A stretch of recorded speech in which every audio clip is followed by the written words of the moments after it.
There, Adam.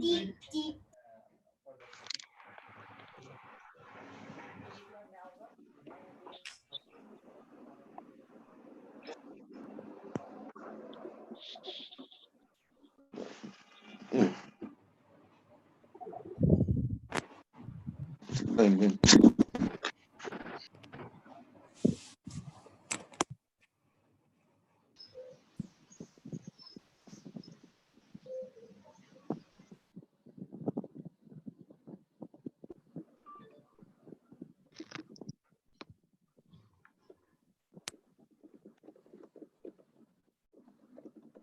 Hello, Assalamu alaikum, and welcome everybody. Alaikum salam. And hope you are listening and everybody is clear. My voice is that. My name is Saeed Asif Zaman. I am the CEO of Alif Technology, and I welcome you all to this our first webinar program. And first of all, I will be introducing myself and about this program. Today, we'll be conducting a webinar on this COVID-19, a perfect case for crypto assets. You know, this crypto assets are very much nowadays common, and this Bitcoin and people, they are doing that one. In this seminar, we'll be offering an opportunity on to get the expert opinion on insight about the digital payment, crypto assets, and the relevant Sharia's issues. And in this our webinar, the experts, we have some experts with us. Dr. Farooq Habib, who is the co-founder of this Alif Technologies, an expert in Islamic Sharia, finance, economics, fintechs, and he have been working with 6 years as a researcher for Al Isra, which is the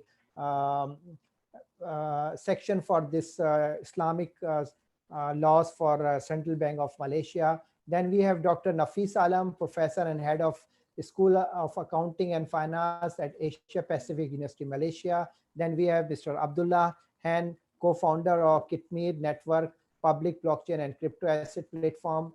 He's from China. Then we have Mufti Faraz Adam, Sharia consultant as Amana Finance Consulting, UK. And about myself, my name is Saeed Asif Zaman. I'm the CEO of Alif Technologies. I'm a chartered accountant by profession. And I'm an associate member of Chartered Accountant of Pakistan, England, and Wales. And I'm a member of Association of International Accountant, UK. Then I'm a fellow member of this public accountant in Pakistan. And I have a degree in master degree from an American university on MBA. And I have done CISA certified information system audit from USA. And what I did is that it attracted me, when in 2018, I realized that the trend is going on where the world is going on is that in technologies and other things like that. I tried to learn myself about Bitcoin. I spend a lot of time about learning about this Bitcoin and crypto assets. But unfortunately, without guidance, looking at, Google, trying to search in the night after late hours from the work, and I was unable to understand. Then I tried to explore that to find somebody to help me out on these issues. Then eventually I found that there are some courses offered by the Oxford University online basis. Then I, in 2018, did this blockchain course for 6 weeks. And my thrust was even going more higher. So after that, I did 8 weeks course on fintech from Oxford Universities. After that, what I did, I start doing some work on this consultancy work and educational work on this platform on blockchain and fintech. So I thought an idea to form a firm in which we have different segments. And today this Alif Technology have 3 segments. One segment is academia, in which we are offering this training programs, e-learning series, and we have already accomplished some courses with some universities. Like we did one course with the Skyline University on Islamic fintech course, which was the first of its in kind in GCC.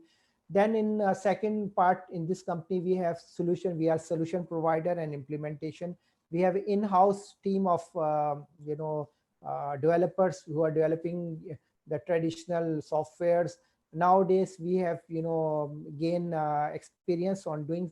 We have started two projects on blockchain. One is on blockchain solution on VAT, and other is the fund traceability, which we are working on the blockchain platform. Lastly, we are doing this fintech consultancy work also, in which we are giving advisory to the companies who are who want to go in fintech. Like we are doing in real estate, some companies, how they can use in their work this blockchain technologies, and how their traditional system can be merged with this new fintech, this artificial intelligence and other things like that. I have written, me and Farooq have written one paper also, that how fintech is disrupting this real estate technology, in real estate sector, how in fintech is disrupting that one. And apart from that one, we are advising on, formation some companies on this STOs, because, nowadays this ICOs is no longer viable, and no, in any direction you cannot get now this ICOs, get listed. So I will start this work, this webinar, and I will request Farooq Habib as a moderator to take from here and start that one. Assalamu alaikum, Dr. Farooq. Walaikum assalam wa rahmatullahi wa barakatuh. Bismillahir Rahmanir Rahim. Jazakallahu khairan. And thank you so much, Brother Asif. Just let me ask you to double check that everybody can hear me. Can you just type in the chat that yes? Okay, that's good. So, okay, perfect. So, thank you so much for the introduction. And I also would like to thank the respected speakers and also the participants to join us in this discussion. So the theme of this discussion is basically COVID. As everybody know that COVID-19 and coronavirus has become a pandemic all over the world. And because of that, the whole world is locked down. I believe that this is an opportunity for us to basically look at the technology and see that like what benefits we can reap from it. So therefore, without further ado, I would basically ask and request our first speaker, Professor Dr. Nafis Alam, who is a very good friend of mine. And I am very much honored that he is here among us. And I have been following him for the last few years, and seeing that like he is very much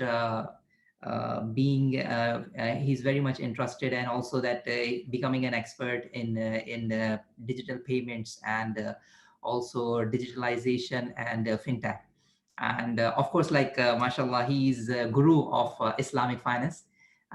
So I would like to welcome Professor Nasifi Salam, and please start your presentation or a speech. And later on, we can basically, so the scheme is that like we have 3 speakers with us, and each speaker will basically talk or deliver a presentation for about 7 to 8 minutes. And then for the same time, 7 to 8 minutes, we will have Q&A, because I think that because of this situation that like we are having a webinar instead of having a conference or a seminar, I think that we really need to make it more interactive. So please, what you can do is like you can jot down your questions if you have during the presentation or the speech.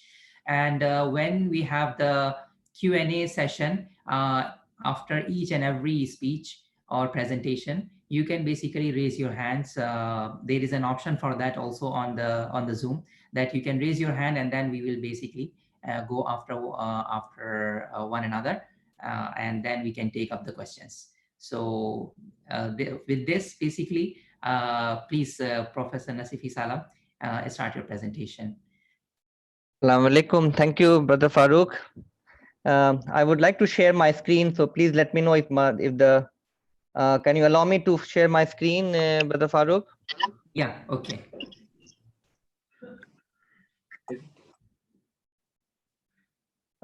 I still can't do that. I think you have to.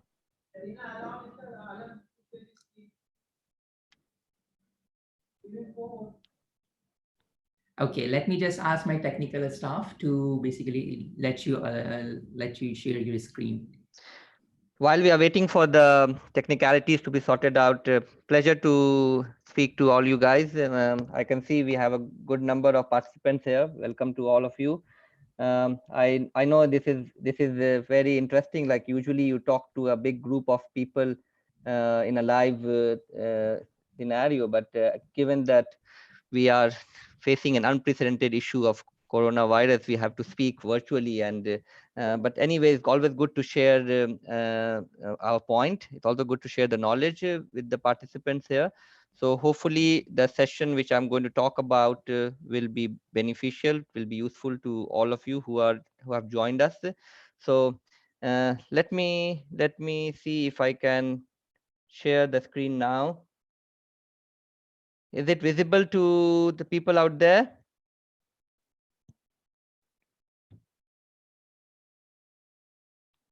Can you see the presentation?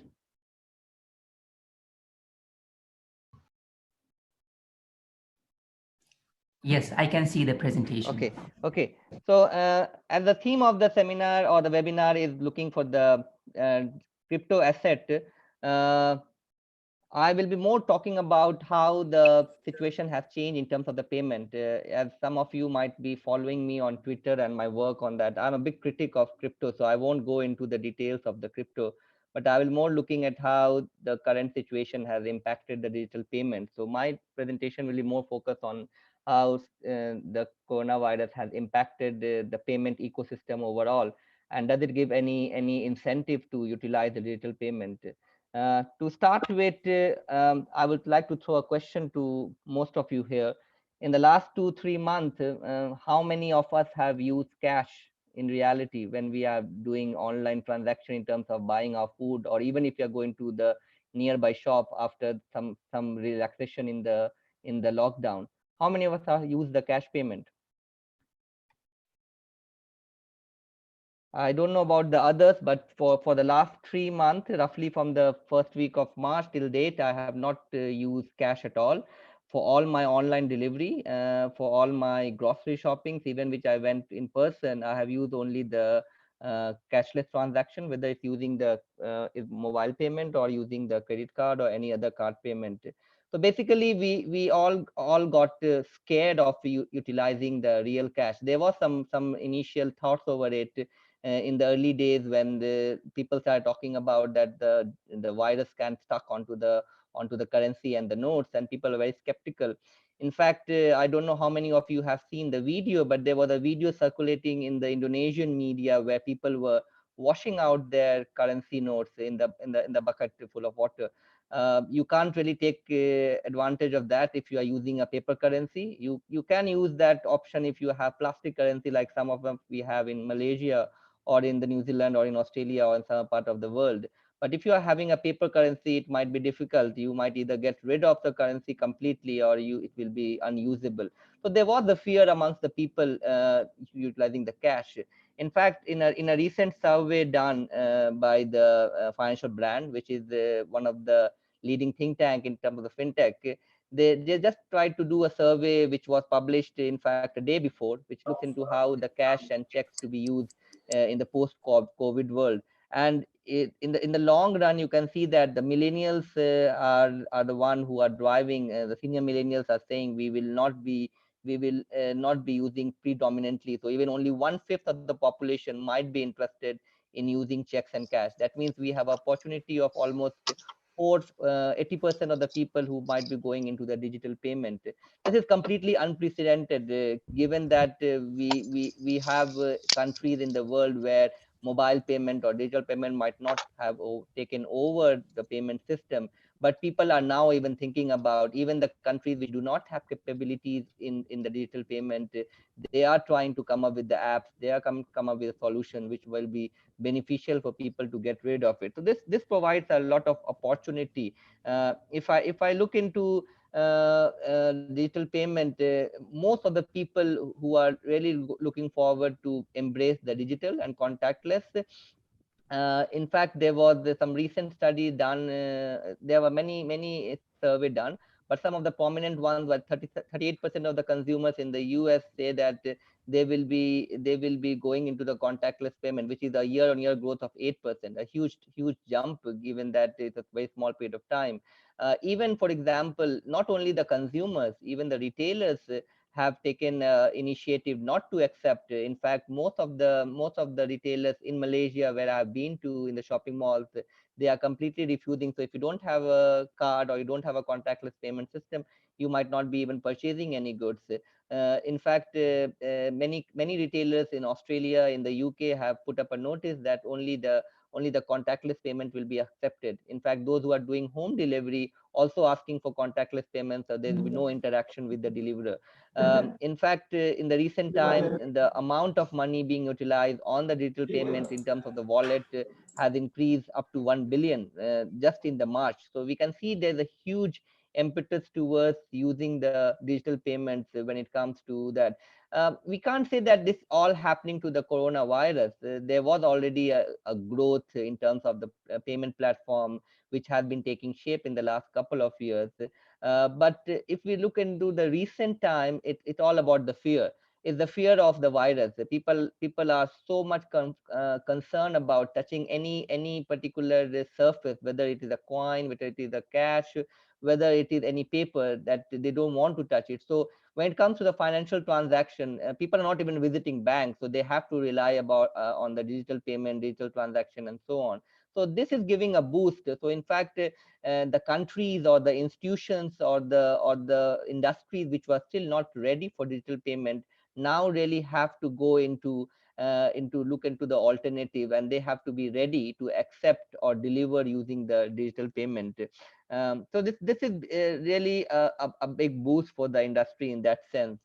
But again, we cannot generalize the outcome. I also did some study on this, and recently we found out that not every country is experiencing the same thing. They are having the issue of not everybody is ready, for example, adoption, especially if you go into the countries which might have a higher internet penetration, but lack of awareness, lack of literacy how to use the digital payment. And India is one of the extreme example of that. If you look into the statistics given, and that there has not been changed. 53% of the population who was surveyed, they still remain using the similar numbers.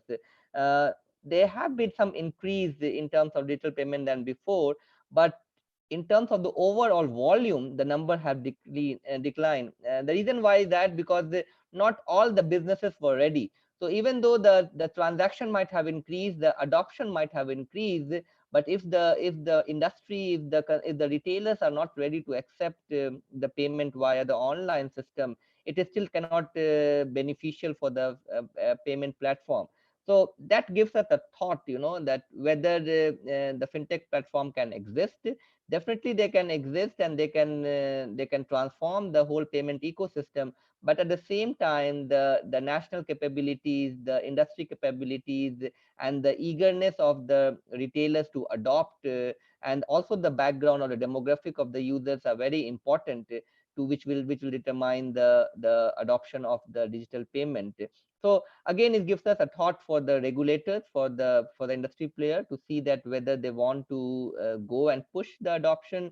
Is it the right time? Because as per some of the estimates, definitely the coronavirus is going to stay here for quite some time, and people will be still scared to use the cash or the coin or the hard physical cash transaction, or using the checkbook, for example, or going to the counter and dealing in cash payment, or receiving the changes back from the counter. So this will be a good time period where the industry can really look forward how they can adopt and move on to that. In the similar guideline, that is more from the industry perspective, and driven by for the digital payment, the fintech platforms, and so on. But on the government side, on the regulatory side, we can also see that the central banks are moving towards something called CBDC, which is the central bank digital currency. We all have, those who have studied money and finance, you will know that printing money or printing or minting coins are not cheap option for any government, but they still print money and mint coins because there is a demand for that. Users need, especially who don't have access to smartphone or access to technologies or internet, they will still need cash. In fact, for example, if you want to go to a small shop, or if you want to use parking at many places, you still need coins to use that parking spot. I remember in the UK, still the same system. In many places in Malaysia, still retain using the coins as the form of payment for parking spots. But given that the cost is increasing, given that people are moving away from the physical cash transaction, there is a plan for many of the countries which are going into the central bank digital currency. In fact, China recently tested 2-3 weeks back. In fact, when the whole world was reeling towards the height of the coronavirus pandemic, after China emerged out of it, they were testing their own capabilities in terms of the central bank digital currency, the CDBC. Not only China is taking the lead, in fact, countries like Sweden, Norway, in fact, 70% of the world central bank at this point of time are taking some type of effort. They are at some type of development stage where they are experimenting with the central bank digital currency. So maybe in few years time it can become a norm in the global world, where even the central bank will not be looking at interbank money market transfer in terms of the cash, or even looking into the transfer via the cash transaction. They might be looking into all via the digital channel. So that can be a moving forward thing. We can talk a lot about on CBDC, the technology behind it, but given that the time allocated by the moderator, I have to stick with the time period. But I want to add on how the future of payment will shape up in the coming few months or coming few years. In order to boost the digital payment, definitely both the consumer as well as the industry needs support from the central bank. It can be either done through relaxing fintech regulation, promoting more sandboxes where the fintech platform can come up. Many people are scared, including me, especially when it comes to the data privacy in terms of my personal data, in terms of the cyber security. The regulation has to be really pick up. If we want to adopt a technology, each and every consumer need to be protected, not only in terms of the financial scams, but also in terms of their profile, their private data, and so on. In a global world, if everybody is talking about digital payment, talking about adoption of digital currencies, then people need to be educated. They are, in fact, the majority of the population, if you look into countries, bigger countries like India, Indonesia, in Southeast Asia, they are not used to understand the concept of digital payment. They don't know what is blockchain. They don't know what is CBDC. They don't know what is Bitcoin. So there is also a concern for the user. If they are not aware of those technology, those knowledge, then they need to be educated. And finally, it will also depend on the technology know-how. The people who are devising the platform, people who are devising the concept, the users, the fintech platform themselves, as well as the regulators need to educate the people who are going to use the payment in the coming time. I think I have spoken in a couple of minutes more than the allocated time, but we are going to embrace the change for the survival of the financial services. So I will be happy to take the questions. These are my details. If I'm not able to take up all your questions at given point of time, you can always follow me on my Twitter, and you can email me at the email address given below. Thank you. I will be happy to take questions.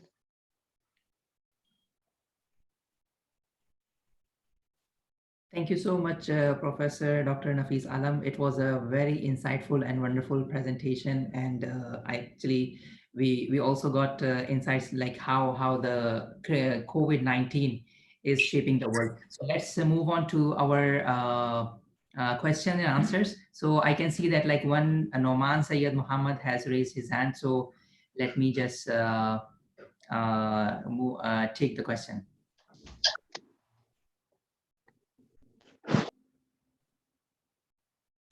So, Brother Noman Sayyed Muhammad, can you unmute yourself and then ask the question? No, actually, my voice was not coming before. That's why I raised the hand. It was before the presentation Okay. started. So sorry for So, that. no problem. So, like we have one question from Shane, who is asking that how does India dealing with money laundering via crypto? That's an interesting question. In fact, this was not the theme of the topic, but I can anticipate where you're coming from. See, at the moment, if I talk from the crypto perspective, definitely it is still not very well regulated, and there can be means where people can take the advantage of the loopholes in the system. Most of the exchanges which are doing crypto trading, they are not being well regulated. There are only few in the world which are being regulated by the respective central bank or by the regulatory authorities. In India, at the moment, there is no digital assets exchange at the moment which had regulated trading or remittance using crypto. So it will be difficult to track. India and China are always a big market for money laundering, always for shadow banking. So it will be difficult, and that's why the regulation has to come into the play. There is no clear guideline in terms of the there are guidelines in terms of the abuse of the technology which comes into the Cybersecurity Act and things like that. But there's no specific regulation at the moment in India regarding money laundering using crypto. There are also regulations on money laundering specific, which includes all means of channels, whether it is online or whether it is physical transaction. And I believe crypto will also fall into that.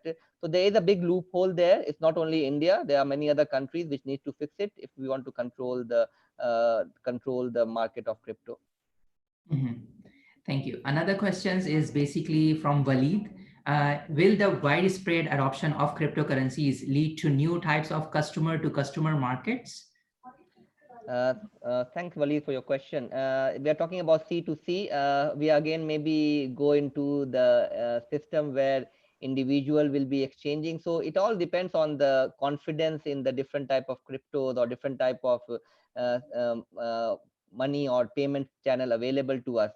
Uh, in the early days, when we look into the barter system where people used to exchange any goods or maybe even the different form of currency, the financial system or the economic system was not well developed. People could have been trusted, people could have been used that. But in the current world, until there is a benchmark, until the consumers are well protected, they will be still hesitant to use C2C type of transaction using cryptos or any other cryptocurrencies. In that case, there should be a valuable or maybe a benchmarking for those crypto. I think some of the people might be talking about it later, where you're talking about the value of the cryptos. If you given that the value of the crypto is not being too volatile, then people will put more faith into it, and then it will become a norm, and people can exchange between different currencies and between different user groups. But I believe it will take some time until unless we develop that confidence in using the crypto, whether it's B2C or B2B or C2C. So let me just go to another question which was posted by Salim Kapoorwala, and then I will move on to Dr. Muhammad Juma because he raised also his hand. So the question is, what is the percent? I mean, what do we have any idea that how digital payments are getting popularity in Pakistan, India, or UAE, or in different countries? So how can we get the figures that digital payments are getting popular in those countries? At the moment, there is no industry focus report, but there are some reports coming up. The one which I was talking from the Indian perspective was a survey done by Statista. Statista is a global data provider which do a lot of industry reports, and it does include on the digital payment, also on the application of the crypto or the volume of crypto and so on. The same, I believe, will go for Pakistan. But when I was looking for the data, I don't find many countries in the Statista database. It was Thailand, Philippines, India out there in terms of the volume of the digital payment. So definitely there will be a push, but given that in Southeast Asia, especially in the Indian subcontinent, where we have the lack of awareness, people do have access to internet, people do have access to mobile technology, but there's a lack of awareness about digital payment. People might not be using, even if they use, the volume is very small, given that there are a lot of concern about fraud or security issues, which will limit the use of the currencies in this part of the world. So until unless the users are educated, there is a strong regulation to protect the consumers. There will still, people will be hesitant to use this type of currency. But if there is no option remaining, if the retailer completely refuse to accept, definitely they have to go back. So people are keeping money in their wallet, but the adoption rate is small, is less. Maybe within the B40s or the B50 or B60 group, if we say into our part of the world. Yes. Okay, so we have one question from Dr. Muhammad Juma. Let me just ask him to basically pose your question. Okay, I would like first of all to thank you very much for this valuable presentation. We really enjoyed it. My question is, you know that the cryptocurrency is the part of money supply and monetary base. So in this regard, how the central banks across the world can regulate and can capture those cryptocurrency transactions as a part of money supply to measure the relationship between money supply and the GDP. And in that case, the monetary stability will be achieved. This is my question. This is not a very simple question. This is a very what you can say, a large area which need to be discussed with the regulator. In fact, at the moment, if you see, uh, crypto doesn't form a part of M1, M2, or M3 because it's still not being considered as the what you call the legal tender. It can be used for transaction purpose. People can keep it for investment purpose, but when it comes to the legal tender, it is not being guaranteed by any central bank. So it will not be form of the total money supply. And that's why, in order to overcome the crypto part, the central banks are going into central bank digital currency. So CBDC can become part of the money supply, but not crypto until unless they launch CBDC as a part of the crypto, or they use crypto to benchmark the CBDC. Then yes, given that the most popular one, Bitcoin, if you look into, given it's so volatile, no government will take effort to regulate it in a way where it can become the part of the monetary system. So a lot of homework need to be done. A lot of people need to be brought in and look into the impact of how it will affect the overall monetary policy of the country. It will not be easy way down. I think they will not take risk on using crypto as a form, but they will either take it as the CBDC as an alternative, which will be also based on the same concept of the crypto. Mhm. Actually, we are getting a lot of questions now, and but unfortunately, we have limited time. So I will take only two more questions, and then later on, what we will do is Professor Dr. Nafis Alam is happy. We can basically communicate to him other, and then he can basically respond to those questions, or maybe like we can have another session, inshallah, if times allows, another webinar, and we will invite him. But let me just go for two more questions. So like there is one question like, do you think that the regulation is important for cryptocurrencies? Because the idea behind cryptocurrencies was to have a money which is unregulated and which is free from the regulators and the manipulations of central banks. Another thing is, what about the cryptocurrencies which are being developed for mainly for anonymity and privacy? So do you think that still they should be regulated? Uh, See, regulation is the heart of my research when it comes to the fintech, and one of the important thing, whenever we are dealing with money, whichever form, whether it is a hard currency, whether it is a digital currency, whether it is a commodity or gold or whatever, form of the liquid asset, regulation is very important because we are dealing with money. It's not about the volume of the money. For some people, even 1,000 ringgit will be crucial. Some people, even 1 million will be crucial. But when it comes to the money, it has to be regulated. There need to be a regulated. Um, Sorry, can you please switch off your audio, because let the speaker talk, please. I am requesting the participants to mute their audio, please. Coming back to the discussion, so I was saying that in order to protect the users of the crypto, see, the whole purpose when the crypto was created was to look into an alternate form of money, and also to look into alternate form of the payment. It Mhm. was to have more trust in the system. It was created to have more the traceability of the transaction. It was not created to have something which is being used as a source of money laundering or to go into illicit money transaction. So the whole purpose of if you look into the white paper of Bitcoin itself, it was not the main motive. So if somebody want to use crypto for the illicit money transaction, then definitely they are looking in the wrong way. The concept behind crypto of using the blockchain and looking into the DLT technology of any crypto, you are more looking into the traceability, you are more looking into the trust, you are more looking into the accountability. So the whole purpose of using crypto or any other digital money is to look into why we are using it. We want to be more secured. So if the whole payment system itself using crypto is not secured, then there's no point using the crypto itself. So again, that's why I keep on saying that the people should look into crypto as more as a novel idea into a digital money system, rather than looking into mend ways for illicit money transaction, whether it is money laundering or whether it is looking into scandals and money crime. So the user need to come out of that, and that's why it need to be regulated for a worldwide adoption or a global adoption. So I don't believe this can be used as a means to make a way to avoid the flow of the money. We are trying to reduce the amount of shadow banking in the world, and if the crypto is taken as an alternative for shadow banking, then we are on the wrong path. So I think it need to be regulated to protect the users, definitely.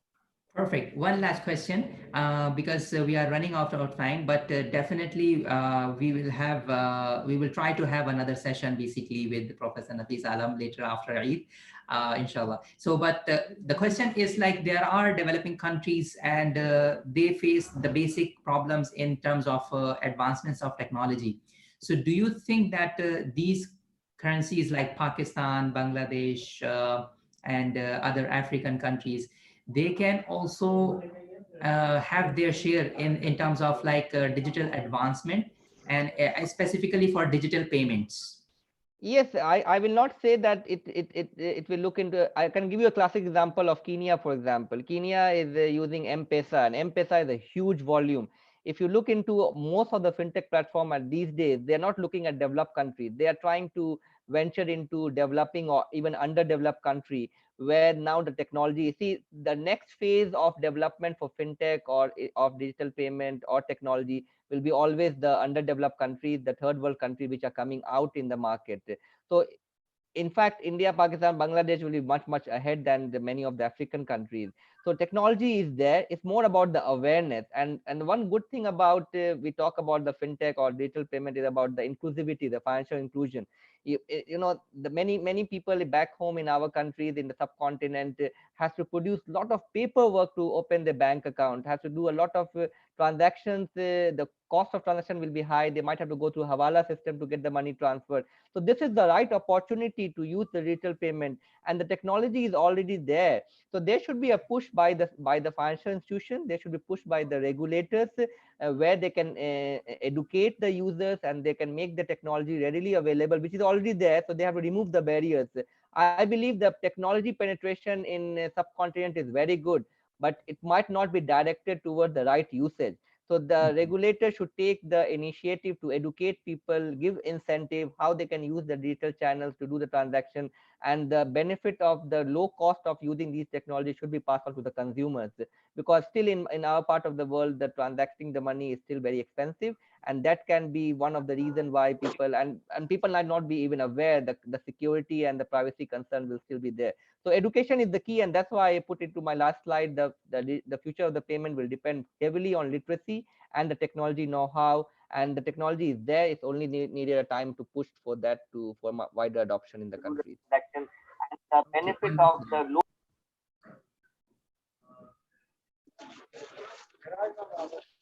Sorry, there is a disruption. Can I request the participant to mute their audio, please,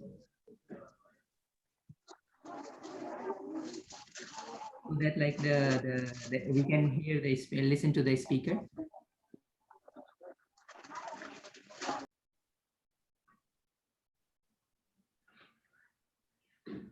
Thank you.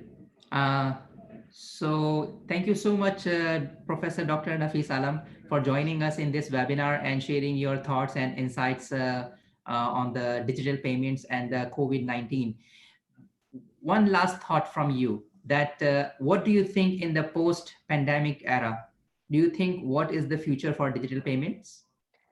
I think this is a wake-up call for many financial institutions. If people can survive in the last 2-3 months without visiting a bank, will the habit of the people change after the lockdown is being relaxed in many parts of the world? Will the people still will visiting the bank? So those institutions which are still lagging behind in going into that, this will be a big boost to many platforms. This is not going to be the end. There might be some disturbances, reduction in the investment on the fintech platform in the next few months because of the changes in the whole financial system in the world, but it will be a big boost in the time to come because people are now getting used to it. People are more using digital payment, digital channels, digital finance, for example, and they will be continue doing more and more. So this is a wake up call for banks. If they don't adopt the system right now, they might be losing out to the customers in the years to come. Okay, Jazakumullah khairan, and thank you so much, Professor Dr. Nafis Alam, for joining us. Thank you, Brother Farooq. I might have to go at 7 because it will be breaking fast time in Malaysia at 7:15. So I will be continuing until 7 o'clock. If any other question, I will be happy to take up later. My email is there. So thank you very much for having me, Brother Farooq. Thank you so much. Really appreciate it. So now moving on to our next speaker, who is Mr. Abdullah Khan, co-founder of Kitmir Network, and which is a blockchain and a crypto asset network. And he's a very good friend of mine, and really appreciate his insights and the practicality and the pragmatic approach which he has adopted in different projects. He has been involved in various projects in crypto assets, and also he has some very interesting and exciting, and also I must say that unique approach to be shared with the participants. So, Brother Abdullah, can you hear me? Yes, assalamu alaikum. Yes, I can hear you. Walaikum assalam wa rahmatullahi wa barakatuh. So would you like to share your video with us as well? Okay, let me try. Let me see. But there is no pressure, but if you would like to, then that will be much appreciated.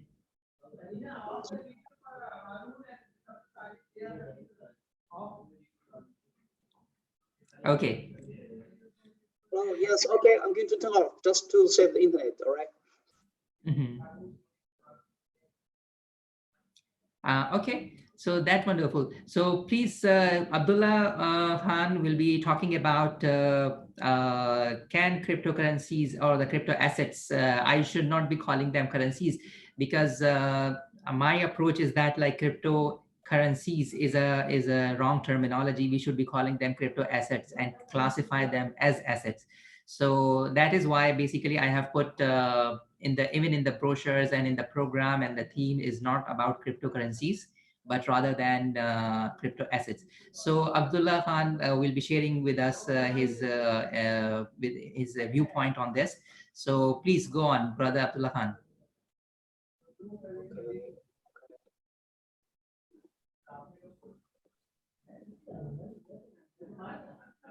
Abdullah, can you hear me? Oh, yes, I can hear you. And let me say, okay, wait. So let me know whenever you are ready.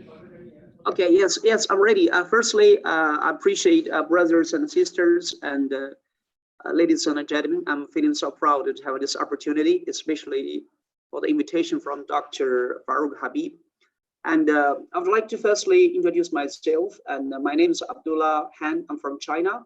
Actually, compared to the other speakers and the panelists, which have a very profound academic background, myself, actually, I'm from battlefield. I have been extensively involved with different projects in terms of public blockchain, in terms of crypto exchange, and in terms of blockchain wallet, and also in terms of traceability of supply chain. So I'm trying very hard to push the adoption of blockchain to the real economy since 2017. Currently, I'm also like a speaker of like World Bank and IDB and a lot of like events in China and beyond in terms of Islamic finance, cryptocurrency, and blockchain. So firstly, I would like to say in terms of like what is Gitemir? And I just say like Gitemir is a public blockchain that is dedicated to serving the ecosystem of ethical finance, socially responsible investment, and Islamic finance, which aims to act as an overall financial infrastructure to converge all these areas. And then we should, through the adoption, we should enhance financial inclusion. And actually today I was involved with a topic about crypto asset like Bitcoin, because and we have a lot of Sharia scholars are here. And from my perspective that Bitcoin is a little bit far away for massive and mainstream adoption, which is actually varies from the initial inception of this white paper, because from this white paper initially, it was designed to be a peer-to-peer electronic payment work. But right now we consider Bitcoin as more kind of crypto asset instead of being a like let me say a network for payment, especially at the global level. Why? There's two points that is two obstacles, right? Firstly, is about its TPS, because all the blockchains is going to face three problems: and decentralization, efficiency, and security. The one that is very secure, that is efficient, but it's not decentralized, like Alipay, right? It can reach very high TPS, but it is centralized. The one is decentralized, like Bitcoin, it will be very slow in terms of efficiency. So most of the blockchain network is trying to scale blockchain, like Lightning Network, or introduce like a second layer off chain, or another way to solve the problem. So actually, Gitemir is one of the way to scale blockchain network by combine proof of work and also DAC technologies, because proof of work can secure the energy consumption, and which means like we can issue or create asset. At the same time, we need to put a solid foundation. This is the first one. Secondly, in terms of TPS right now, after we combine that at a layer of fully proof of work, fully decentralized, we can reach a TPS around transaction per second around 3,000 times to 2,000 times, which can support most of the use cases in the real business. Otherwise, like if you introduce like Bitcoin network, it can only support 20,000 people. So you cannot introduce like millions of people or hundreds of million people for financial inclusion. So that is one of the visions of Gitemir network. And currently this project is already alive. And later I will distribute and share the GitHub address. If we have coders in our like audience, we'd like to participate about this one into the Gitemir network. This is my introduction about the background about where I'm coming from. And secondly, I'm going to share, let me say, 1, 2, 3. I'm going to share 4 points about how blockchain and crypto asset is going to support the real economy. The first one is about, we call it new financial infrastructure, because recently in China, we have two very important policy. The first one is China launched a infrastructure, because in the past, we consider infrastructure only as, let me say, power station, like a highway, railway, all this kind of physical infrastructure. But China recently defined the new infrastructure, which is blockchain, artificial intelligence, cloud computing, and also blockchain. Because of the social distance, a lot of disruptions has already happened in the financial industry. Even the largest bank, the largest bank of China, of the world, might stop working. All right, so due to some disruptions. So how to maintain the stability and security of the social distance economy, which means we need to create an infrastructure that is decentralized, that is secure, that is possible to invite the participation of everyone. So firstly, we should consider blockchain as a new infrastructure, especially public blockchain. So from my point of view, for the Muslim economies, we have two powers that is going to squeeze our space. Firstly is from the CBDC, Central Bank Digital Currency from China. So likewise, I'm a citizen of China and I'm outside of China, but I can access to utilize CBDC once I access to mobile phone, which means like what?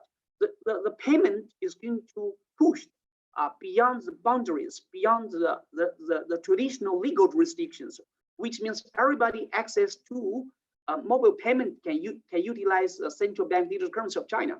So this will influence like it's kind of Chinese yuan internationalization. From the other side, from the other way, that is let me say about like Libra is also trying to launch its own network. It means like I already spoken to many people. They want to convert the asset into Libra coin, Libra tokens. When people use Libra network, Libra token for payment, for cross-border payment, clearance, which means a lot of like currency or money from developing economies will have no space. So that is why I think like for the emerging economies, apart from China and the US, we should come up with a financial infrastructure that is collectively to defend this kind of influence. Right, this is my first point. Brother Abdullah, sorry to interrupt you, but there is a request from the participants that can you please turn on your video at least, so that like people can focus on what you are saying, because some of the participants they are saying that it is difficult for them to focus. Okay, all right, let me see, because my video is not stable. All right, let me try. All right, okay. So secondly is about in terms of I just first point that is blockchain can be a new financial infrastructure to support to support this kind of social distance digital economy, because it doesn't require people to meet each other. Once you access to a blockchain wallet, you can make transactions globally anywhere, right? This is but we need a financial infrastructure to accommodate and host all these potential DeFi, decentralized financial applications. This is my first point. Secondly is about how crypto network is going to support financial inclusion. I can give you a reference, right? Likewise, right, because I'm running exchange by myself, right? So actually, to make this kind of cross-border payment, our percentage is only 1.2%, sometimes 1%. So, but if you use traditional payment or cross-border payment that involve corresponding banking system and SWIFT, it will cost 5%, 3%, even more, or 10%. So last year, I was visiting Nigeria. Actually, I visited Central Bank of Nigeria. I was discussing with how to launch a national payment system. So I was talking to Alibaba. So to launch a national payment system that is going to involve 200 million people, the hard infrastructure investment must reach $100 million. So this actually is not feasible and practical for a lot of emerging economies to introduce national payment system. So, but if through blockchain plus like a disrupted financial infrastructure and a stable coin of that fiat currency, actually several millions of dollars can support this kind of national payment system. So this is about financial inclusion. And from another point of perspective, that the remittance like between GCC and the Gulf countries and like Pakistan, Bangladesh, India, and also Nigeria and beyond, the remittance market actually is very high. The cost is very high. So if we can use like a stable coin system plus blockchain, it can significantly reduce transaction cost to 1% to 2%. And this is very important to support financial inclusion. This is the first perspective. Apart from that is about, I'm looking at asset tokenization. Asset tokenization is you will find out that Islamic banks and Islamic liquidity pool, they are not encouraged to they don't have actually good investment opportunities, especially comes to fixed income, but also Sharia compliant, but also socially responsible investment. Actually, we can tokenize a lot of infrastructure asset and create a stable coin based on fractional ownership and with the fixed income, and they would distribute to the Islamic banks and also to the retaining to the public. This will create a very strong bridge, a digital bridge that is going to linking the liquidity pool and the asset cash flow, cash generating asset. So this is very, very important, and only blockchain can solve this problem and make it very efficient, transparent, and secure, and which can access to everyone. My last point is about how to improve efficiency and transparency in trading finance. Because last year I was in China, I was with the vice president of Chinese Import-Export Bank. Actually, China, they want like 57 banks. They create a consortium chain. Each of them is going to run node and to the ledger at the same time. So to create efficiency and transparency.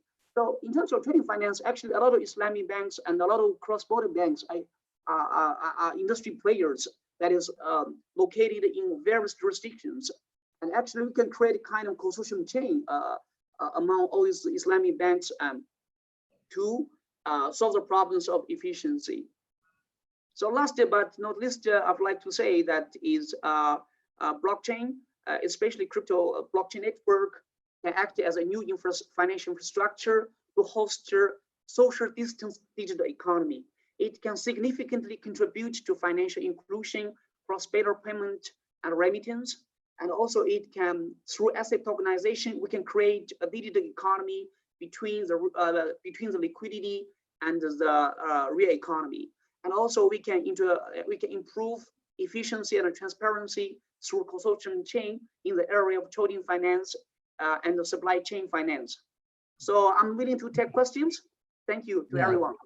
We have everybody is waiting for the questions actually, and then we have already got few questions over here. So to start with, there is a question that, okay, first, let me ask one question that, that what is basically the cause which is slowing down the adoption of blockchain at the moment?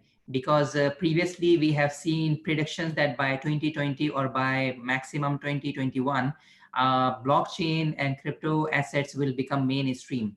But at the moment, we have seen that this phenomena is not going to happen in the near future. And do you think that the COVID-19 pandemic may have some positive impact on the adoption of blockchain and crypto asset?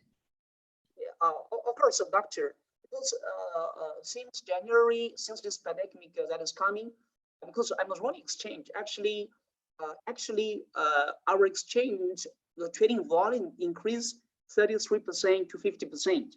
Even our revenue increased 30% to 50%. Two reasons behind it. Firstly, that people are trying to create a value transfer system that is not relying on traditional banking system, especially comes to cross-border payment. And because of this kind of social distance, obviously it's going to be a very strong push for the mainstream adoption when it comes to the crypto asset. And regarding your point in terms of cost of crypto payment, I think it will comes to let me say frequent but small trading volume payment.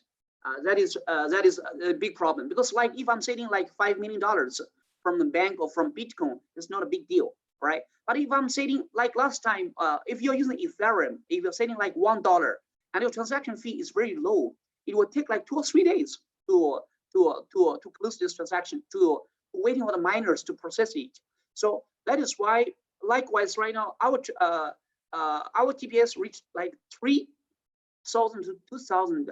It will be very suitable for use cases and the circumstance and the scenario that will involve frequent but small trading volume payment, which is very practical. Yeah. Okay. Okay, Wonderful. this, sorry, I would just want to add on something like that. There was a question that what are these, props and cons of this blockchain and what is hindering to the implementation of the blockchain.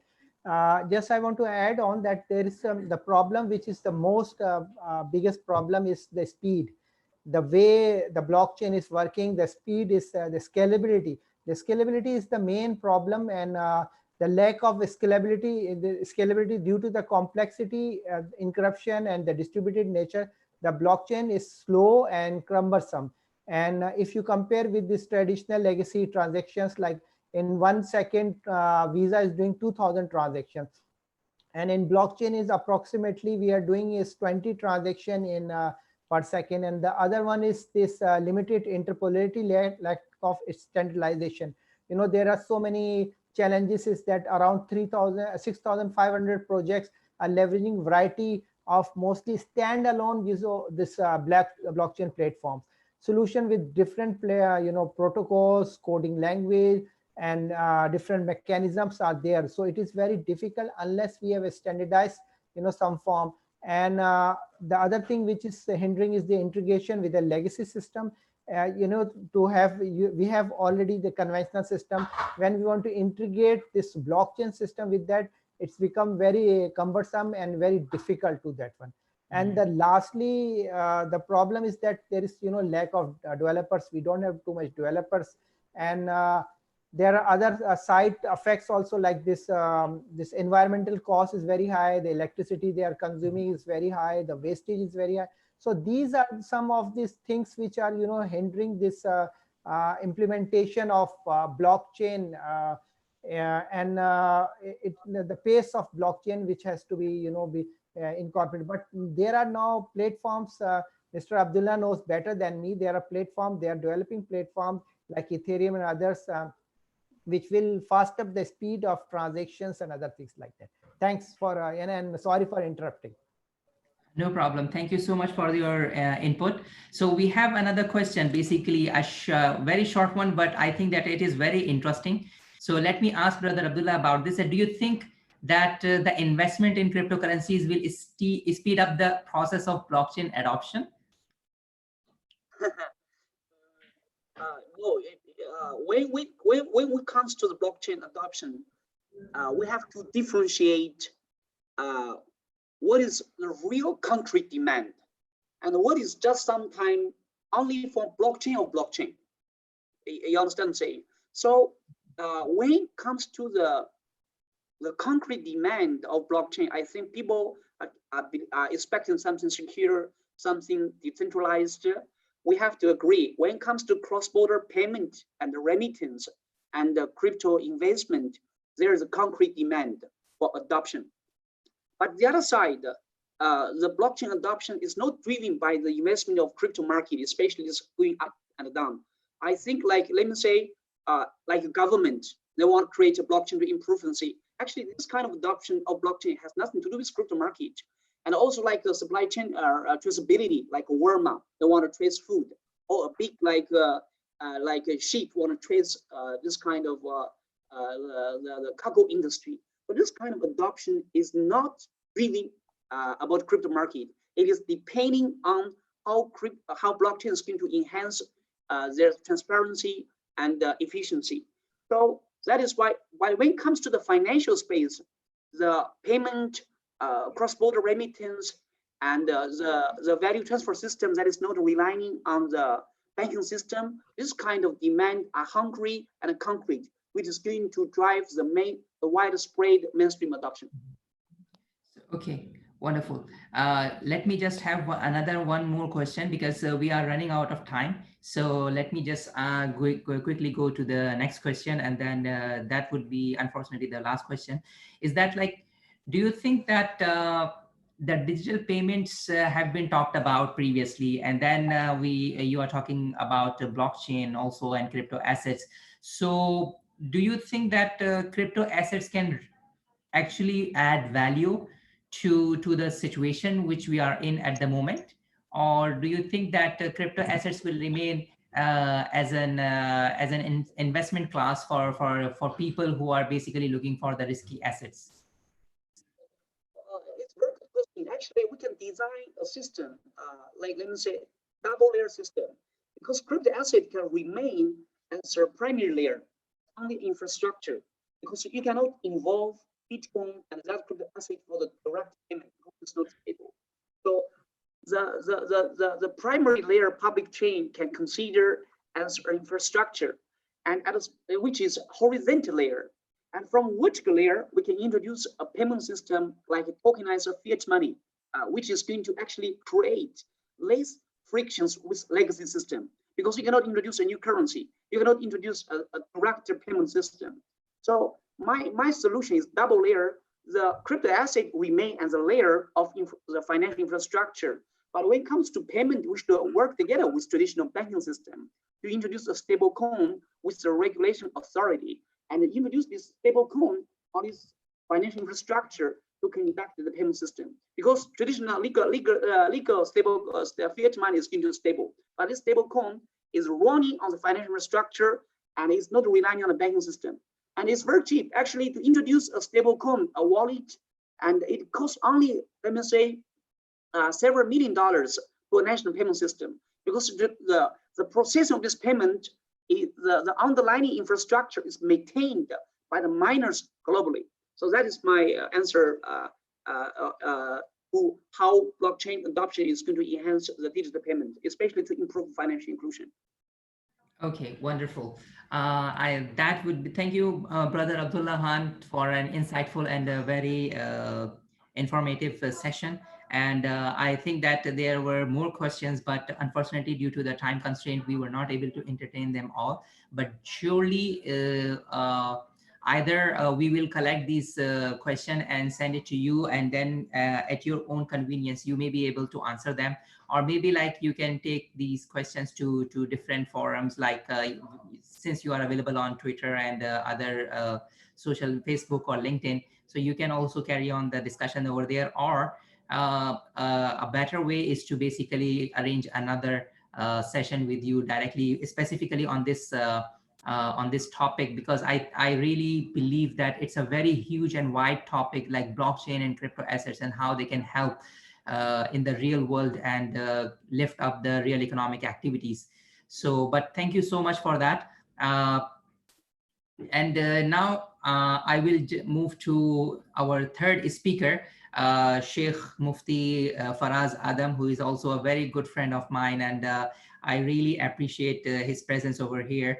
And we have already seen that like some of the people have already asked that about Sharia issues in crypto assets. So definitely we are looking forward to his presentation or speech. So without further ado, Sheikh Mufti Faraz Adam, are you there? Assalamu alaikum wa rahmatullah. Wa alaikum assalam wa rahmatullahi wa barakatuh. So without wasting any time, I would like to basically give you the podium, please. No, sure. Jazakallah khair. It's an honor and a privilege to join everybody here. I've been listening as well. It's been very beneficial. So thank you very much. And Jazakallah to Brother Abdullah, Dr. Nafis, Dr. Sayyid Asif Zaman as well, and Dr. Farouk as well, who've been really giving us some quality discussions on this very specialized area. So my 10 to 15 minutes is just more about the Sharia perspective. And really, we have to, before we begin, we have to just understand, like has been said before, the crypto assets are very, niche space. When you're talking about fintech, globally or generally, fintech has so many different areas within it, and crypto assets is one part. So from a Sharia perspective, when we're looking at crypto assets, it's very specific just to that. We're not talking about blockchain. We're not talking about any other kind of P2P financing or crowdfunding or wealth management from a fintech perspective. It's very based on just crypto assets, right? And so really, you can say that the journey with regards to the Sharia compliance of crypto assets, it's been like 5 years now. Scholars started debating almost 5-6 years ago. We started seeing opinions, originate and emanate from different parts of the world. And then I think when the price of Bitcoin boomed, 2017, 2018, that's when you started seeing, papers being written and forums, debating and discussing, some heated conferences, some heated debates. And so it's been very interesting. And now what we're in a position where all of that has calmed down, okay? And we can say opinions from scholars have, come down to like 3 different opinions, right? So for crypto assets, you could say there's like 3 key opinions and ideas around the Sharia compliance. The first view of scholars is that, of some scholars anyway, is that crypto assets are not permissible at all. There are some scholars who hold this opinion, not conditionally, not in any sense. They just outrightly say it's not permissible. And the reason for them to say that, they say it's like gambling. There's nothing really there. There's no existence of anything. So it becomes almost what we call in Islamic finance, bay'ul ma'adum. You're trading something which is not existent. It's speculation. It's like trading options or trading CFDs or some derivative where there's no real underlying asset. That's one opinion of a few scholars, you could say. Not many scholars, but a few scholars. But that's one thought of scholars.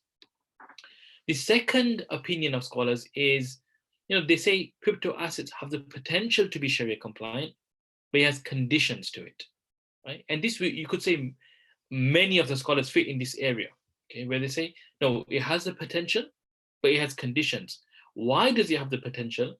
They say, unlike the view number 1, which was there's no existence, the scholars who adhere to view number 2 are the view that, no, there is existence.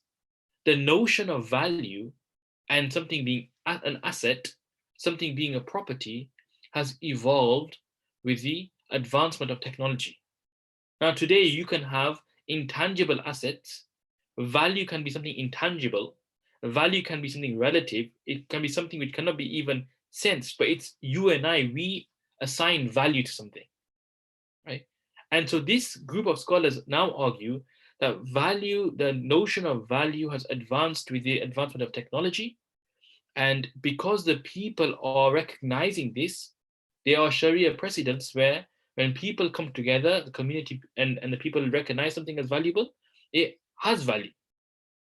And therefore, these scholars ascribe to the view that no, these definitely exist. These crypto assets definitely exist because I can send you something, you can receive something. That's the idea. The transfer of ownership can be traced, and that only you have exclusive now access to something, or only I have exclusive access to something. So that's a sign of something being in your ownership, where you can utilize it, you can spend it, you can use it, you can receive it, or you can store it as a value, store a value. So these group of scholars say no, that it is primarily, it has the potential to be recognized as an asset. However, the conditions, they say, one is regulation. They highlight the importance of regulation, like how we've been discussing. Why is that the case? Because they argue, now majority of these scholars who talk about regulation, they talk from a cryptocurrency perspective. And Dr. Farooq highlighted earlier, and I totally agree with him on this, is, cryptocurrency is not the umbrella term really, it's crypto asset. Cryptocurrency is a subset and a type of crypto asset, where a cryptocurrency or a coin is for used as a medium of exchange or a payment system. That's all, that's its role. So scholars who are commenting on this view, they were commenting more on Bitcoin, really. Their opinions are more to do with crypto coins or cryptocurrencies, not crypto assets. So they mentioned that for any coin to be considered to be a currency, it needs to be approved by the regulator or by the authorities, because it's the right of the authority to issue money or issue currencies. Now, I've written a paper on this, I've written a couple of papers, a couple of chapters in different books. I just pose a question here is does the Sharia want people having governance, or is it the notion of governance existing? What is it? Does the Sharia want people to have power over the monetary policy, or does the Sharia look for some kind of system of governance whereby the monetary policy is in the public interest and benefit for everybody? Which one is it? And if we can have an alternative system which does not have like a centralized hold on monetary policy, would that not suffice the Sharia maslaha and purpose and maqsad of Sharia? So this is the kind of question I pose and raise, that is it possible to create some kind of somewhat decentralized but the same attributes?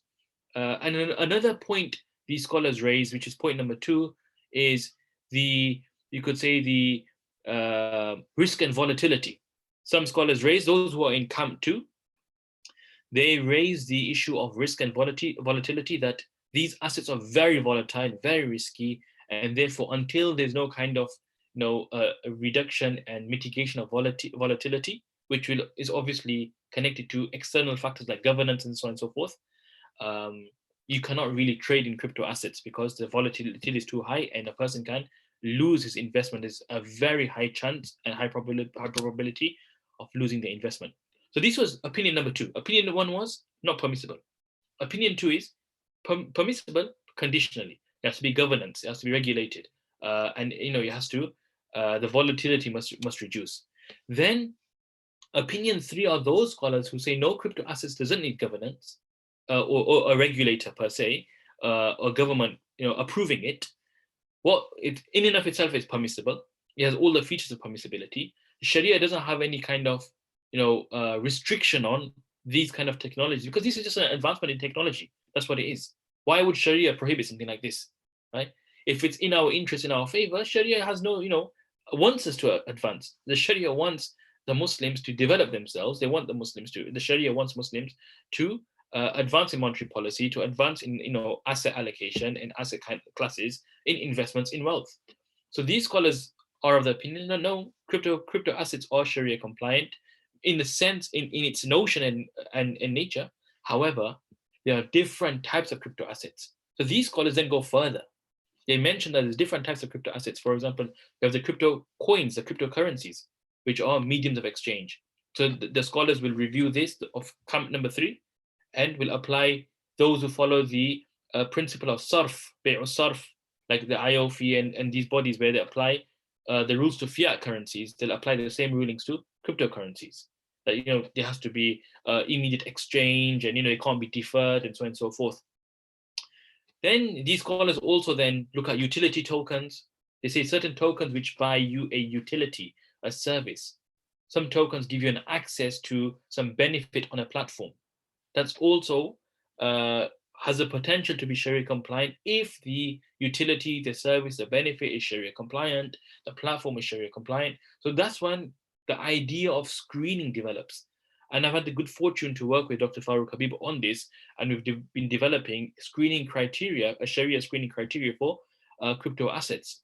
And then you have a third type of token, which is asset-backed tokens.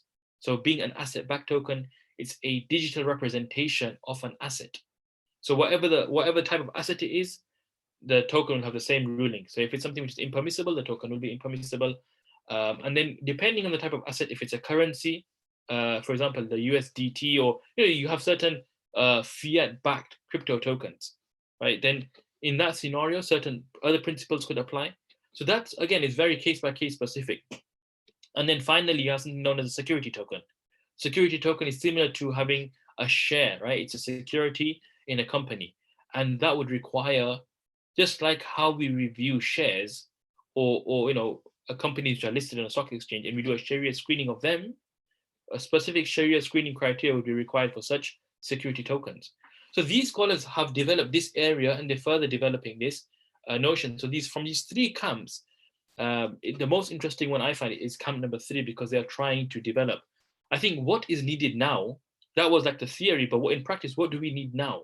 What we need now, as a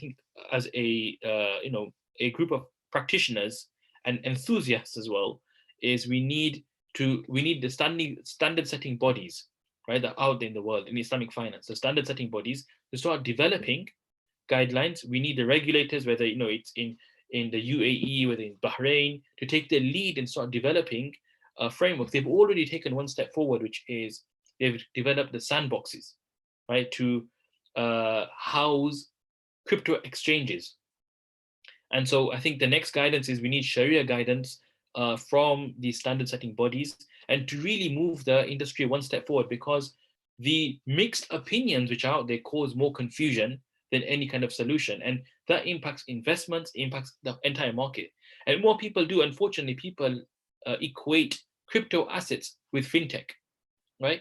It's a very common misunderstanding. So anything fintech related, people say, it's either not permissible, scholars are uneasy, but that's not the case. Okay, so I think what's needed now to move forward is definitely some sunsetting body. And one thing I've written on online, and this I wrote an article, and this is I think going forward in life as scholars, as Muslims, as practitioners, we need to develop this idea of called a Sharia sandbox. I call it, right? What's a Sharia sandbox? A Sharia sandbox is just how you have a regulatory sandbox, where the regulation is easy for the first couple of years to test, to allow investors to experiment. We need to have a sandbox from a Sharia perspective where things which are permissible by default, right? Meaning there's nothing clearly prohibited in there. There's no riba, there's no gharar, there's no maisir, or the key prohibitions. But there's just a difference of opinion or debate. We should house such projects, such technologies in a Sharia sandbox whereby no opinion is issued on this until the scholars, experts get to test, even investors get to invest and to work with that kind of technology. Then after 5 years, we can come to a formal opinion on the matter.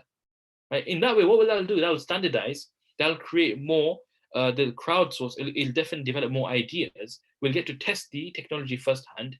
There'll be less confusion amongst people, and potentially there'll be more growth. And so this idea, I think, needs to develop where we abstain from rushing to issue, opinions, fatwas, because this creates a huge confusion amongst people. Jazakallah khair. Sorry, I think you're on mute. Barakallahu fikum, jazakumullahu khaira. Thank you so much for this insightful discussion, and I think I really appreciate that that you have touched on the matter with a very good expertise. Alhamdulillah, and alhamdulillah, I am very much glad and honored to work with you on the Sharia screening criteria for crypto assets, inshallah. And there are a few other projects, inshallah. Sorry, it's gone on mute again. Sorry. Yeah, crypto exchanges, crypto assets, and also the sandboxes, inshallah. So, but let me ask one question. We have one question, is that how crypto assets are aligned with the maslaha mursala in terms of tabadul, taqabuz, and tamlik. So we have tabadul, which is transfer of asset. Yeah. And then we have taqabud, is basically the owner possession of the asset, and then tamlik is basically transfer of ownership. So do you think that in these three parameters, crypto assets are aligned with the maslaha mursala? Yeah, I mean, every person has a wallet, right? So that represents your tamlik. What is tamlik? Tamlik is a transfer of ownership. Ownership requires some kind of, indication of some form of transfer or some kind of exclusivity. So ownership is a notion which is rights.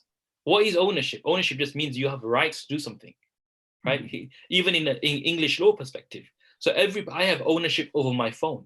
But what does that mean? That means I have, rights over that phone to use, to spend, to dispose, disposal rights, exclusive rights. And so even with crypto assets, all we're doing is we're trying to establish that all those rights manifest with crypto assets, and to a large extent they are, because a person has their own wallet.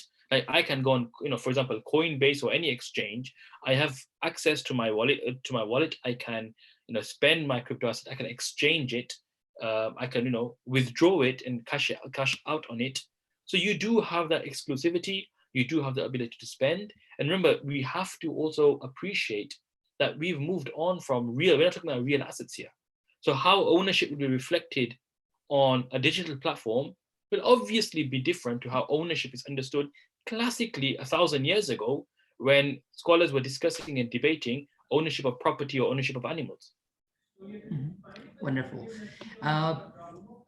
Is there any other question? Then please ask. So yeah, I think that I was also thinking about this one, that there is one aspect of Sharia which says that crypto as a subject matter are Sharia compliant or not. I mean, this is one issue. But on the other hand, there is another issue, that how to trade or invest in those crypto assets. So what is your opinion on that, please? On just investing, sorry? So on investing and trading crypto assets. So like crypto asset as a subject matter, Whether they are halal or haram, or you can say Sharia compliant or non-Sharia compliant, is one aspect.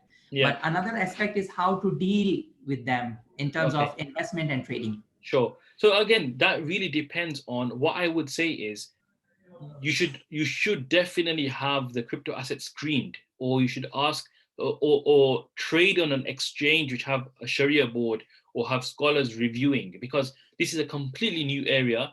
We know the level of scams, some of the percentages are like 60, 70% high, 80% I've seen as well, where many of these tokens and ICOs, the tokens they release, they're purely illegitimate, they're just scams. So you need scholars, you need auditors, you need some kind of governance. An exchange usually provides that kind of framework. So be very careful. From a Sharia perspective, you can invest if it's Sharia compliant. It's completely fine if you want to invest for capital gain purposes, or if there's any kind of dividend income in any kind of token, that's not a problem. Or if it's a store of wealth, there's no issue at all, as long as the crypto asset is Sharia compliant. And that you need scholars to verify and review. Mm-hmm. I think that there is another aspect. Let me just add to that one, that because when it comes to investing and trading crypto asset, then there are other aspects like margin trading, and also lending crypto assets is another aspect we need to look at. And also the CFDs and of course futures and derivatives have already come out in the market. So of course, like these are the things which warrant a separate Sharia investigation. And also we need to see that, like, whether even, let's suppose that one type of crypto asset as a subject matter is Sharia compliant, let's suppose. But then how to deal with it, that whether the derivatives will also become Sharia compliant automatically or not, or the margin trading of that will become Sharia compliant or not, is another issue. No, you're absolutely right. That's like the exchange services which an exchange provide. See, an exchange you have to also make sure, therefore, that the exchange is Sharia compliant as well. And that's why, because some exchanges will provide, multiple facilities. Now, if you can trade an exchange and avoid those facilities, then it's fine in investing or trading in your particular crypto asset. But going on like a crypto hedge fund, which I've seen, the CFD trading, margin trading, all of these, of course, are impermissible facilities, are usually out there on conventional exchanges. Mm-hmm. Okay, so yeah, I can see that, like with this answer, we have covered a couple of questions, like people have asked about CFDs and margin trading. So of course, like these are ways of dealing in crypto assets, but of course they warrant a separate Sharia opinion on that. And one interesting question is about gold-backed crypto assets. So do you think that a gold-backed crypto asset is more Sharia compliant than other asset-backed crypto asset? A gold-backed crypto asset, and there's quite a few of them I've seen, is a very innovative, very interesting idea. Definitely, I think it has the potential to be Sharia compliant, depending on the way it's been set up and the structure, and how it's being backed by the gold. But it's definitely, I think, something which we'll see more of, because gold being such a favorable investment for many people. Yeah, so we have a raising of hand from Dr. Kaisar Bilal. Please, Dr. Kaisar Bilal, proceed with your question. Assalamu alaikum wa rahmatullahi wa barakatuh. Faraz Adam, a nice presentation, and Almighty Allah rewards of that. Sir, my question is a short question. As you have uttered 3 opinions regarding the crypto assets, what is the Muftabihi call regarding being a Sharia scholar? The people used to ask us, so because different scholars have different opinions. So in your point of view, what is the Muftabihi call regarding crypto assets? Thank you. So, so for those people who are unaware of the question is just trying to say, what is the Muftabihi? Muftabihi was a terminology used by classical jurists to outline a position of a particular school. Like the Maliki school would have a Muftabihi, or Mu'tamad, al-Madhab al-Mu'tamad. The Hanafi school have the Muftabihi kind of framework, which says the fatwa is given on this opinion. Now, because we're dealing with a contemporary issue, they cannot be an opinion which is like a Muftabihi kind of opinion. And this there will never be, I don't think there'll be consensus. Like We don't have consensus. So many issues out there, right? Till to date, we have, problems with. So I don't think there'll be any time soon where we'll have like one standard opinion across the world. But what we will have is more scholars coming together. We'll have more forums coming together, and hopefully some standard setting bodies coming together, issuing guidance, which will then become the standard in the industry.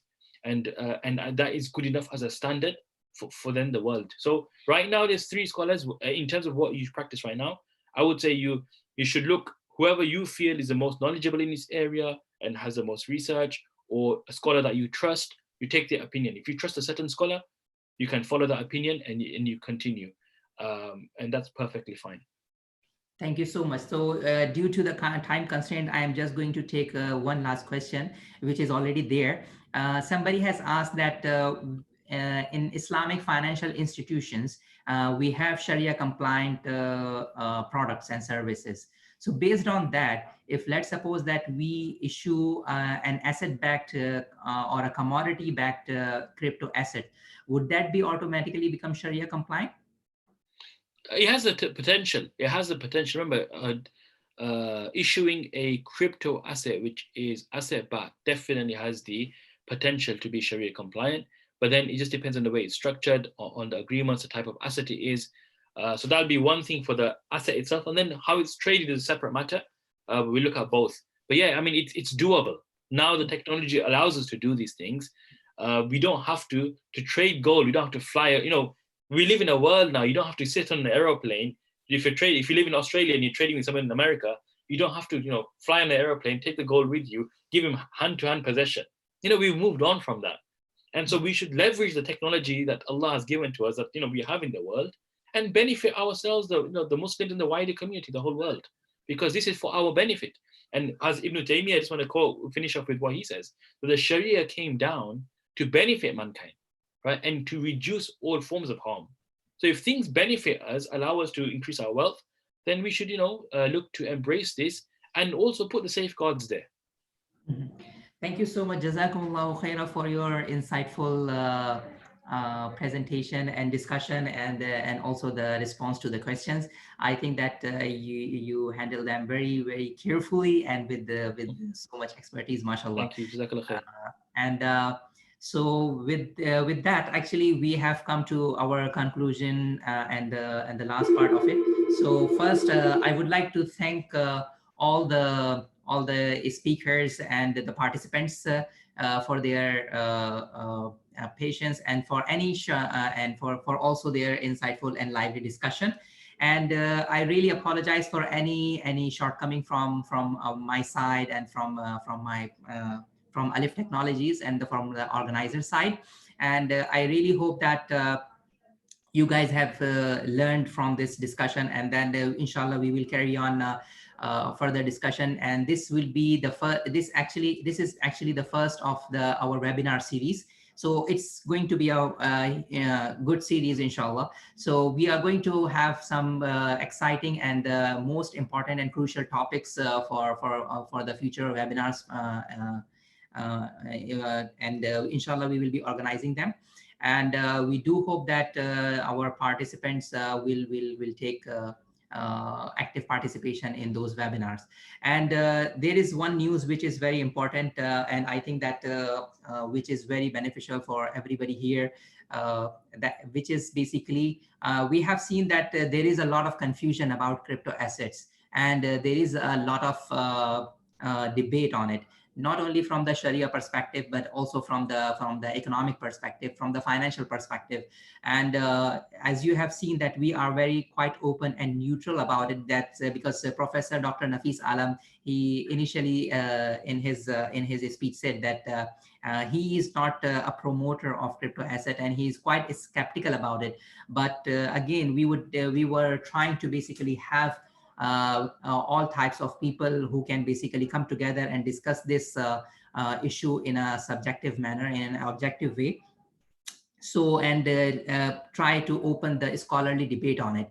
So anyway, so I think that because of this kind of research gap, and also about the information gap, we have decided to launch a program on crypto asset, where we would be talking about not only what are crypto assets, what is blockchain technology, but most importantly, we would be talking about how from the investment and trading perspective also. So we have seen that there are thousands of emerging altcoins like crypto assets, like more than 5,000 crypto assets are already there. Bitcoin is only one of them. So what we are trying to do is to create more awareness and more practical knowledge about what are crypto asset. Is it an asset class? Is can you trade and invest in those crypto assets, and what are the risks and the dangers about it, and then how to avoid the scams and frauds. So I think that this program is basically it has been divided into 3 different levels, and then in the first level it is basically an introduction to crypto assets, and then in intermediate level we are basically looking at crypto assets like mining, trading, and investing, and the third one is about technical fundamental analysis and Sharia compliance. So this is basically the design of the program, and we will be covering a lot of things like about e-wallets, how blockchain work, how crypto assets work, what types of crypto assets are there, to know about that, what is ICOs and STOs and ETOs, and initial token offering, what is it, and how to analyze them, and what are the risks in investing these technologies, and how you can basically invest in those ones. So, and we are going to also discuss and give the knowledge about hands-on knowledge about exchanges, crypto exchanges also, and then how to do a technical and fundamental analysis. I think that which is very crucial, because with that analysis and examination you will be able to understand that it is not only that something which is gambling or speculation. There is something which is called due diligence, and also about there is something about due diligence, and also making some prudent investment decisions. So I think that we are going to soon launch this program. We are going, everything is finalized. We are going to finalize the dates, and then we are going to announce it shortly, inshallah soon. So stay tuned with us, and I think that it's going to be beneficial for everybody. So I would like to basically invite everybody to participate and join that program, which will be in 3 parts, different parts, and you can basically pick and choose according to your understanding and knowledge. And if you are feeling that, if you feel that you already know crypto asset, but you would like to know about concepts, so that will be great. So with that one, thank you, jazakumullahu khaira. Assalamu alaikum wa rahmatullahi wa barakatuh.